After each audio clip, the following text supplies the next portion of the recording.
Today is the live Q&A. This is the DNC Marketing Facebook page. I'm Darian. I'm Julio. And today is our Friday live Q&A where we cover topics that are on your mind about business and everything. And we actually got quite a few questions this week about email marketing in particular. So we wanted to kick it off with some of those questions as I go ahead and open us up to make sure I'm catching everything. First and foremost, we got everything from basic questions to advanced questions. The basic questions for email marketing being, how long should an email be? So this is kind of a complicated question, and jump in anytime. Your goal for an email should be to convert somebody to a profitable page, right? So depending on how long it takes you to do that might determine the length. However, you should not be scrolling and scrolling and scrolling down to read an email. I kind of like to say like 500 words is a good max to work from if you are brand new to this. But when you think about how long an email should be, it's kind of backwards thinking. What you should be thinking instead is, what's the objective of this email and how long is it going to take me to say that? And you should be structuring your email so that if there's anything unnecessary in it, get rid of it. And if you can link to a blog post to expand on it, link to a blog post. If you can link to somewhere else on your website, link there. Find creative ways to keep the copy short in an email while still getting the message across and people moving on to the next objective. Yep. So the first thing, though, right off the bat, is I think it'd be important to have people think about step one, which is, as you mentioned, the objective of the email. So what are some email objectives? Not every email necessarily has to be a sales email. Not every company is necessarily selling something, right? So in your opinion and things that you've encountered, what are some maybe industries that aren't just, here's a couple pictures, buy my stuff, 20% off? Okay, so great question there. Again, depends on the objective of the email. Any industry can have emails with just purely images if it makes sense. An e-commerce business, that might make more sense because you're selling something. So you want to show them what it looks like. Services business can have images, but that's really not the point. If you're selling a service, you need to be demonstrating to people, right? So it might make more sense to have video. It makes sense for an e-commerce business to have video as well if you're talking about content creation process of that particular product. If you're selling a membership, right, it takes a lot of trust for somebody to join a membership because sometimes they're forking over a lot of money, right? Maybe a demo of what's inside. It's video and picture can sometimes convey more than what copy can in a shorter amount of time. Oh, it definitely can. Yeah, so 99 out of 100 times. So let's not focus in on that kind of thing. Let's focus in on how are we going to get the message across, right? As a copywriter, copy is so near and dear. Hi, Andrea. Welcome. Hello. Copy is so near and dear to my heart that I had very early on in my career, I had to set aside my ego in order to help clients make a difference and start making sales, right? Mm-hmm. Copy is vitally important. It is what helps convert people in the end. It is the first and the last message that they will see from you. However, video and imagery are going to help paint the picture for your customers. Using all of these things together, intertwined in your emails, in your social, product descriptions, on your website, wherever, is going to be vital as part of an overall package to help convert people and to help grow your business. That being said, there is too much of a good thing, right? So just like on your website, you want to make sure that load time, things like that, are taken into account. What you don't want to do is have, even if it's funny to you or even if it seems relevant, you don't want to have 15 GIFs on your email because it may take a minute and a half in some mobile devices to even load up that one email. And no one's going to, in the back in the day, they'd hold off on it. Mm-hmm. Right now, no one's going to actually allow it to even do that. They're just going to move on to the next email. They'll either delete it or they'll just back out. And now all of a sudden you're in the unread or the read category because it was technically opened, and then you are going to be bypassed anytime they're looking at their unread or the messages that are in their inbox, if that makes sense. Right. Yeah, basically they're just not going to I'm not going to take the time to read it. If it takes too long to load, if it's literally not an instantaneous load time, I am not going to read that email. I'm going to delete it. And if I get multiple emails like that, I'm going to unsubscribe from that list. So an easy way around that is images, right? JPEG specifically, PNG files are very large. So in your email, as long as it's a good quality, not pixelated, a nice looking image, use a JPEG and link that to a video or link that to a blog post, right? Have that short snippet to entice people and build that anticipation and link over to your website so they can finish the story and everything there. Andrea says, if you make video, you must use captions because people watch video on silent. That's absolutely true these days, actually. Great point, Andrea. There are lots of apps out there that can help you with that. And Facebook, actually, I just started using this on our videos. You can just go in and click the add captions part on Facebook. You don't have to import captions anymore, and it will add the words in there and even let you edit it. So captions are a must, absolutely. If you can put those in there, please do. A lot of these things are also nice to haves, not necessarily have to haves. So like the captions, as you grow, you need to be focusing in on production value of your business and how you can make things easier. But if captions are what is stopping you from creating emails and content, then you're doing this wrong, right? That should not be stopping you from creating content and creating emails and things like that. But as you grow, pay attention to the things around you and the bigger industries and what they're doing, and start incorporating that to your business. So that all stemmed from a question on word count for an email. Well, okay, so and going back to that, generally speaking, like you were saying, short and sweet is best. I think you can take a lot of the concepts of social media, although not exactly the same, are very similar when it comes to email marketing, because it's generally speaking, marketing is marketing. It's just on different platforms or delivered differently. Mm-hmm. So it's not that you should necessarily create a blog post on your email. What I've seen done, for example, this also depends on your customer's personality type, what they are trying to get out of you. But what I've seen done, for example, is like a link that says like, I'm just going to spitball here, 5 ways to change dinner tonight. And then there's like a 1-sentence synopsis of what it is, and then a link underneath it. Not like images necessarily, just pure copy, but that's as simple as it is.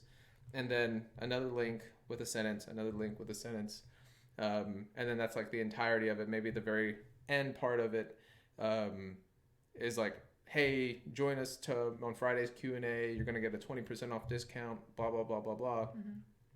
Now, the benefit to that is the load time is extremely short because it's text-based. And then, again, depending on your personality type as well as what your customer came to you for, those 3 links are going to just go to your blog post or your site, thus increasing your kind of like SEO ranking, things like that. But it's going to go back to your website, and it's pertinent information that they are interested in. Mm-hmm. Does that make sense? Yeah, and again, depends on personality type in what you do with that short copy, right? Going back to the DNC personality sales system, a golden retriever wants some emotional roller coaster story in there. So some of that copy needs to be devoted to that transformation, for example, and what they're getting from your brand. That emotional gift that you're giving them, that emotional thing that they come back to you for. A lion, on the other hand, doesn't want the emotional story, fluff, anything like that. They just want, tell me what you're trying to say, give me the link, move on, so I can make a decision and move on with my life, right? Right. So think about who your customer is and what they like in order to best use that copy as well. Don't just think, oh, I saw so-and-so use this, I'm just going to copy and paste and reword it for my business. No, think if that's going to work better for your customers, or if you need to kind of massage how the tone of that is. Yeah. Andrea's got some questions. Yep. So it says, are your cartoon characters, but more engaging for your audience? I notice you're using them a lot, and I wonder what the response is.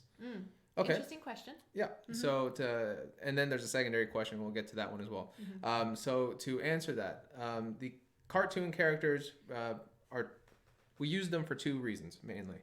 The first is so that way we don't have to take 1.5 million pictures. It's much easier to create one of those like bit emojis, and then because you can literally download the app, select a couple things that represent you, and then you have so many things, and there's almost GIF-like in the sense that they convey so much with like that one email that was like good poop, like there's so many things to it. It's funny, it's interesting. If you haven't gotten that email, subscribe, because it's part of the welcome, and right. you'll get the good poop email. So yeah. It's a good one. But so it conveys so much, and they have so many that you can choose from, that all you got to really do is click it, save it, and if it's on a white background, you don't really have to do much else besides insert picture. Or if it's not on a white background, for example, if your business is I don't know, just like, let's say everything on the background end is like teal or something, however you have your email set up or your website set up, then you just go to something like a background remover tool, and from there you can take away basically everything that's the white background that's on that image, and then you have like almost like a vector file of that image, which is super easy to do. And so secondly, to actually answer the question, since implementing those, we've seen a little more engagement, a little more as far as like click-through rates, things like that. Now, people still want to see your face as business owners. So you still want to jump on lives. You still want to, take time to create pictures, take time to create content, take time, if you notice when we go on our YouTube channel, we're not necessarily using those little bit emojis. We're actually using ourselves, and we're making weird faces and, pointing and things like that for the thumbnail. So it is still very much a business that is about us. It's just that we are also using something that basically using a secondary tool to connect in different ways and to alleviate some of the stress that you just have as a business owner when you need to be pushing out content and getting your face out there, every single day on multiple platforms and multiple things. Right. And it also helps convey the tone of who we are as a brand, right? We're a bit goofy. We're a bit silly. We mess things up on our words sometimes. Like bit emojis, those little cartoon things get across that we're just people. We're just having a good time, no pressure kind of thing. So again, that's appealing to a certain customer personality type. And that's our goal with that, because that's the whole DNC personality sales system. If you watch our branding, the things we put out, and you understand, like Andrea, you're in the course, and you understand how the personality sales system works, you'll be able to pick up which personalities we're targeting with which posts. Right. And in general, it may not necessarily work with every single person, but that's like kind of the idea behind the personality sales system, is that you're able to grab a hold of the people that you want, by and large. There's always going to be like a percentage of people that maybe are still part of your course or still buy your flags or whatever the case is, but don't necessarily like those bit emojis. And that's okay. They don't have to love every aspect of your business. As a matter of fact, and I'm sure you all can agree, if you only run your business purely on the concept of, will people like it, you're going to end up running a really small business, because you're just going to have, and I don't mean haters, because if you don't like it, it doesn't make you a hater. It just means you don't like it. But you're always going to have people, no matter what, that just aren't fans of certain things that you do, right? You can go to anybody, it doesn't matter who you are. You can go to Tony Robbins' page, Gary Vee's page, James Wedmore, and you're going to get tons of people that are like, I absolutely love this. Great. You're going to get a couple people that are also like, I used to like this, I used to like it better when he did this 2 years ago, when he talked about this, and now all he does is do motivational stuff. Well, this is what he's currently doing, and if you don't like it, you don't have to watch his Instagram channel or whatever. So the point is, like, it allows you to also, doing it this way allows us to convey our message to our audience, just in a way that benefits them as well as us. Yeah. Right. And that's all about testing too, right? If we find that when using these cartoons, they're actually detrimental to our brand, we'll stop doing it. Right. If we find that they're not adding to at some point, we'll stop doing it. But using creative thinking to kind of also eliminate ad fatigue or post fatigue, right? If you're seeing constant pictures of us taken at the beach, that's post fatigue, right? You get tired of that. That's not as interesting anymore. But if you see it broken up with different things, like inside at the beach, the cartoon emojis, us doing services, some of our clients, like, you stop getting that fatigue and it starts looking interesting because you're getting exposed to more aspects of it, more variety. Right. I like Andrea. I think she was poopy milled made me read it for sure. Yeah, great headline for that. That was Julio. So hold on, let's go through that real quick.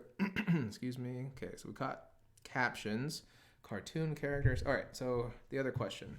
How do you track data to know if your video is working or what you need to tweak? Okay.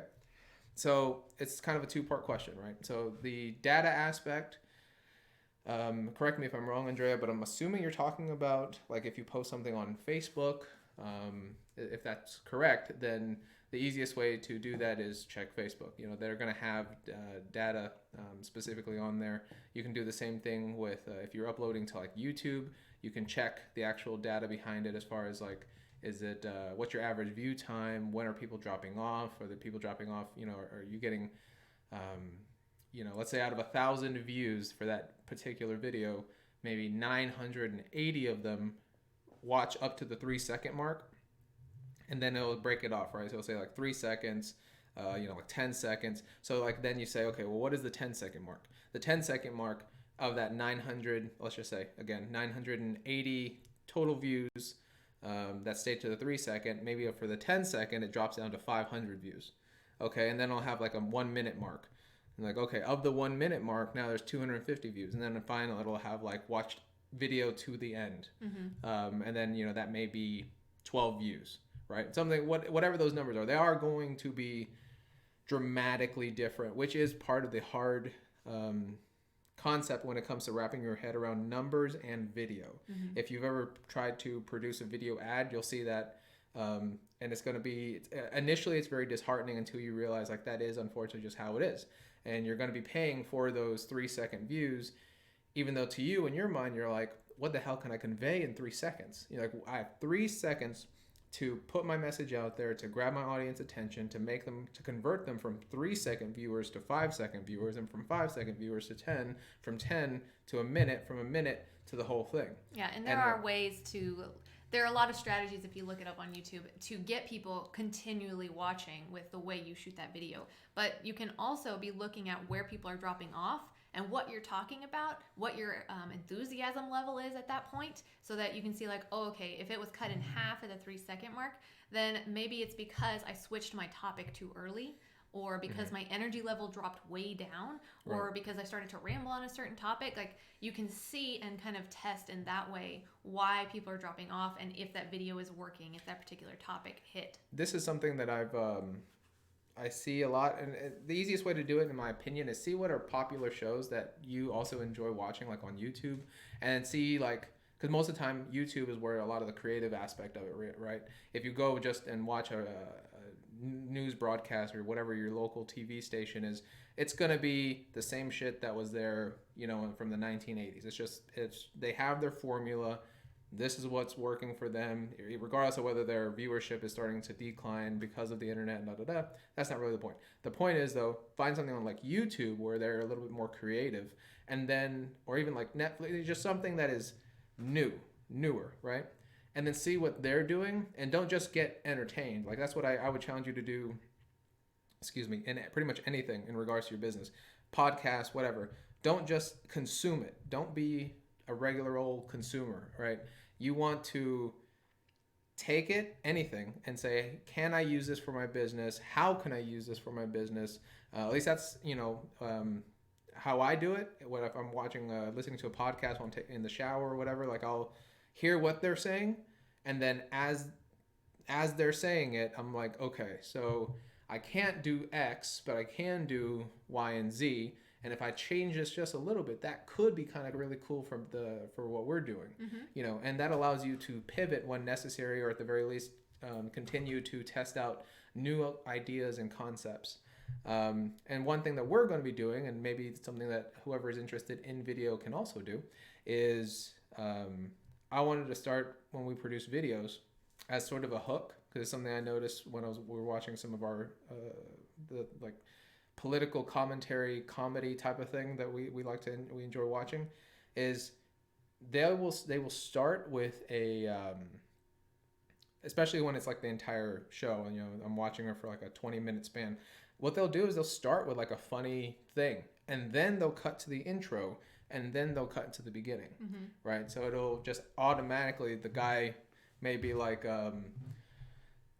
so you tell me, what do you think about, I don't know, climate change, right? Whatever. So yeah, and then it'll be like random woman A or random guy B or whatever saying like, well, I don't believe in it, as an example. And then maybe that commentator is just like, oh, okay, so you want to swim with the polar bears. And then laugh track, everyone's laughing, ha ha ha, and it shows him smiling. And again, it was very high energy, and like it hooks you initially. You kind of like, oh, haha. It's like you get you in that mindset of laughter.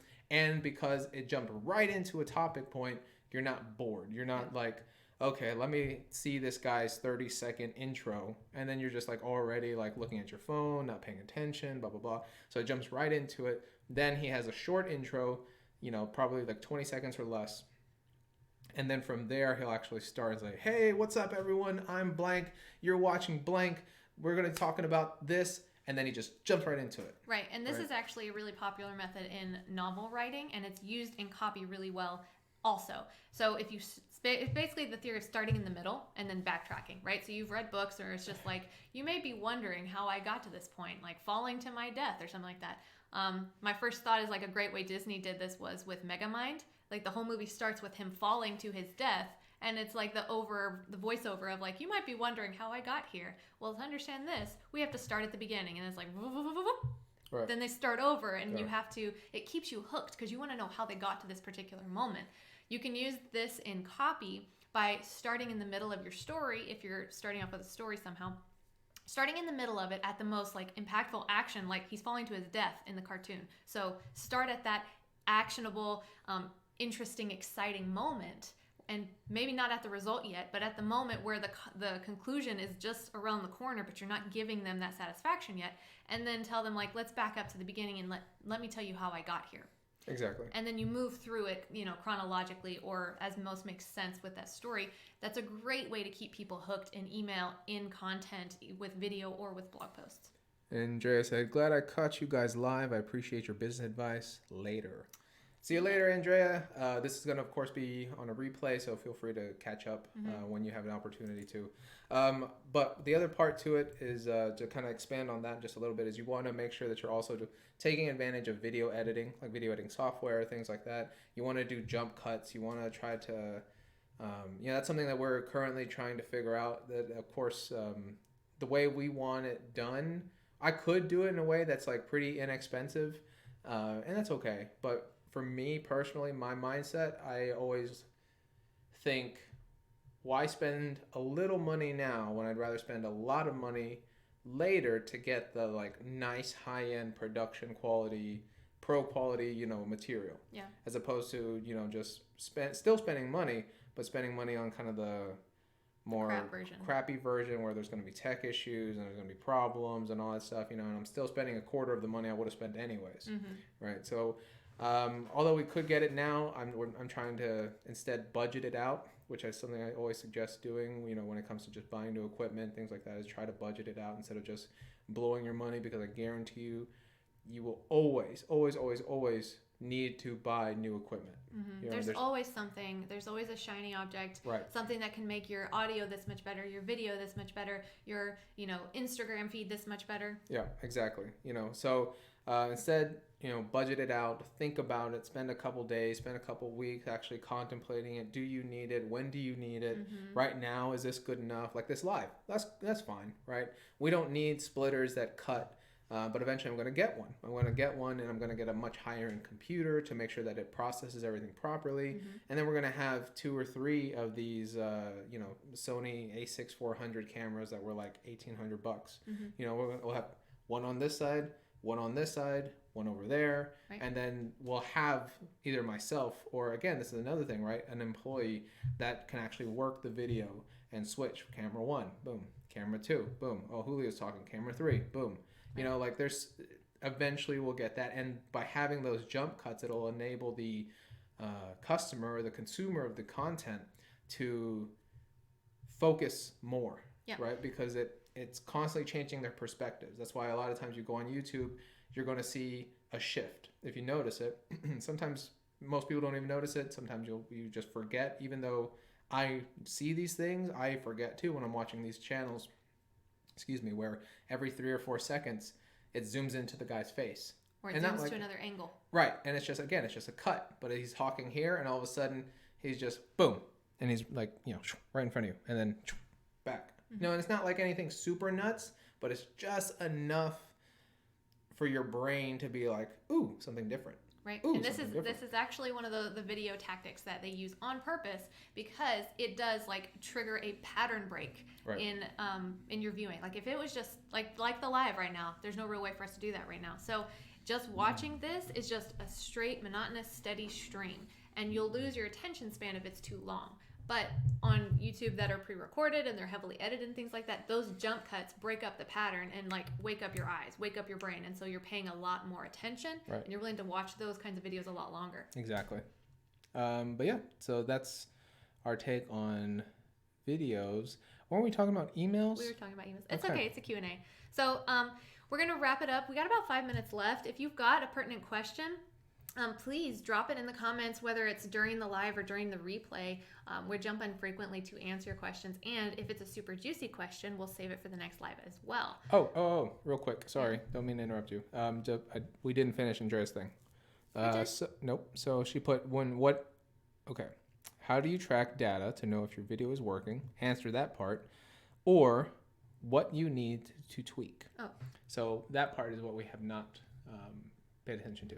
So as far as what you need to tweak, it's the same idea as copy, right? You want to check, as I was mentioning before, you want to actually open up the analytics and see like 3-second rate, 5-second rate, 1-minute rate. If you're seeing something like consistent, that's good. If you see something, obviously you want to try to keep going, you want to expand on it. But however, if you see something drop off, if again, using those 1,000 views, if like 999 of them dropped off at the 3-second mark, then you know that something's wrong. Either the content itself wasn't good enough, the production wasn't good enough, the energy wasn't high enough, or it could be something that you, spammed them kind of like, and what I mean by that is like clickbaited them. What you did was say like, why I boycotted Lush. And then the first second is, let me be frank, it doesn't have anything to do with the products. Right. That was one. That's a real video I found. But I was a little like, oh, okay, so, meh. Like it doesn't really relate. It doesn't really answer my question. It kind of tricked me to click into it. Right. The entire point of it is to be click worthy, not necessarily clickbaity, right? You do want to have interesting headlines and topic points, but you don't want to make the end user feel like they were lied to or used. Mm-hmm. Does that make sense? Yeah, absolutely. So any other things you want to cover? If y'all have more questions, definitely drop them in. We try to do this for about half an hour. Right. Again, because we want to give you like quick information injection into your Friday. Right. So ask your question. We'll pop in whether it's live or after the fact and answer them for you. We go live every Friday at 9 a.m. Hawaii time and cover all range of things.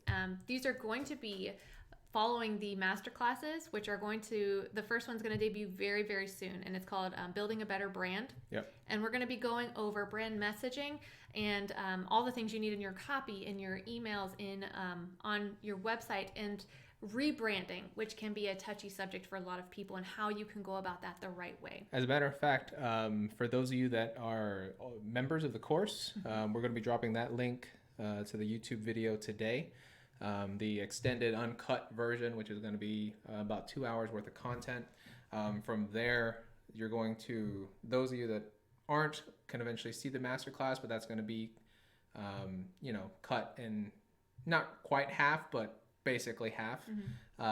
It's not that we're trying to hide, it's that hide information. It's that we understand that not everybody has 2 hours to actually go through it and view every single thing. So we're trying to give you maybe like the top 3 things that we recommend when it comes to branding in that 45-minute or hour-long span. And then those of you that are already in the course, as a thank you for being in the course, so here's a little bit more information. But generally speaking, we're giving you everything we know when it comes to the course, whether it's huge things or it's smaller points that we're trying to make that will still make a difference. They're just more detail-oriented, not as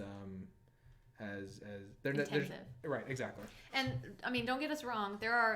We cut it down because it would have been way too overwhelming. We know the members of our course are at a more advanced level and they have access to us so that they can get their questions answered with the 2-hour cut. Right. People who join the masterclass, we are giving you intense information and walking you through things in these live Q&As, and we're giving you homework in these masterclasses, which we expect some commitment on for you to make progress in your business. Right. This is by no means like a surface level masterclass. This is if you're serious about making progress in your business, you need this information, you need to start making steps with this kind of work, and we can help you do that, again, with these live Q&As and things. Exactly. So we've packaged it in a way that's more easy to handle and giving you a great foundation if you're ready to join the course to just continue moving forward and increasing all of that potential. Exactly.